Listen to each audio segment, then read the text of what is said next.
Next few மந்த்ஸில் ஆப்பிளோட make devices ஏதாவது வாங்கலான்னு plan பண்ணி வச்சுருந்தீங்களா? முந்தா நாள் நைட்டு சொல்லாமல் கொள்ளாமல் நம்ம கவர்மெண்ட் பெட்ரோல் ப்ரைஸை ஏற்றுற மாதிரி இவன் மேக் டிவைசஸ் அப்புறம் டேப்லெட்டு இதோட ப்ரைஸ் எல்லாமே ஏற்றிட்டான். இல்லை ஏழை இப்படி பண்ணுறிய கிறுக்கு மெண்டல் பயிலுலா.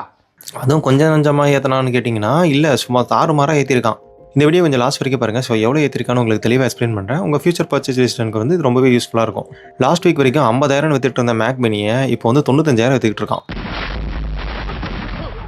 மேக் புக் ஏர் வந்து 1 லட்ச ரூபாயிலேருந்து 1.5 லட்சம் ஆயிடுச்சு.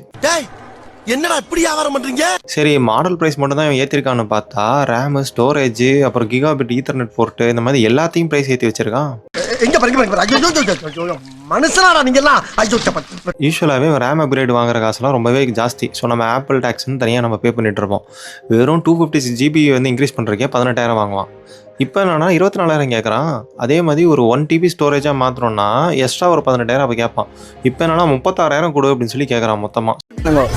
எனக்கு மனசே கேட்கல. எம்மா என்னம்மா இது? ஸோ கிட்டத்தட்ட எப்படி இருக்குது அப்படின்னு பார்த்தீங்கன்னா, நான் வந்து ஒரு 2 TB SSDயை வந்து 10,000 வாங்கியிருந்தேன். இவன் என்னடானா 1 TB ஸ்டோரேஜுக்கு 60,000 கேட்குறான். நாசமாக போயிருவீங்கடா.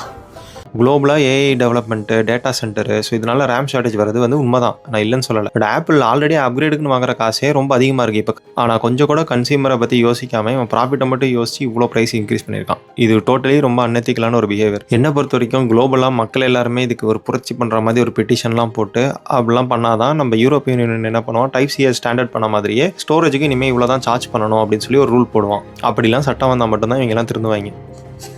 End of the day it's a business and product sell பண்ணணும், ப்ராஃபிட் பண்ணணும். ஸோ இதெல்லாமே எனக்கு புரியுது, ஓகேவா? அண்ட் ஆல்ரெடி பர்ச்சேசிங் பவர் அதை வச்சுலாம் பார்த்தோம்னா இந்தியாவில் வந்து ஆப்பிள் ப்ராடக்ட்ஸ் எல்லாமே ஓவர் ரேட்டடாக தான் வித்துக்கிட்டு இருக்கு. இப்போ இந்த ப்ரைஸ் ஹைக்லாம் பார்த்தா எப்படி இருக்குது தெரியுமா? மிடில் கிளாஸ்லாம் ஆப்பிள் பக்கம் தலை வச்சு கூட படுக்காதீங்க அப்படின்னு சொல்லி அவன் ஒரு ஸ்டேட்மெண்ட்டாக சொல்கிற மாதிரி இருக்கு. ஒரு ஏழை குழந்தை தன்னோட வாழ்க்கையில் ஸ்ட்ராபெரியை நினைச்சு பார்க்க முடியுமா?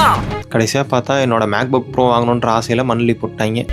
வாழணும்னு ஆசையோட வந்தோட வாசல்லே நீ பாட்டி அமிச்சிட்டிங்களாடா பாவிகளா.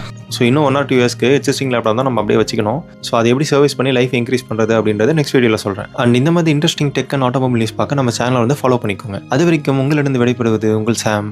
தேங்க்யூ ஃபார் வாட்சிங். நன்றி.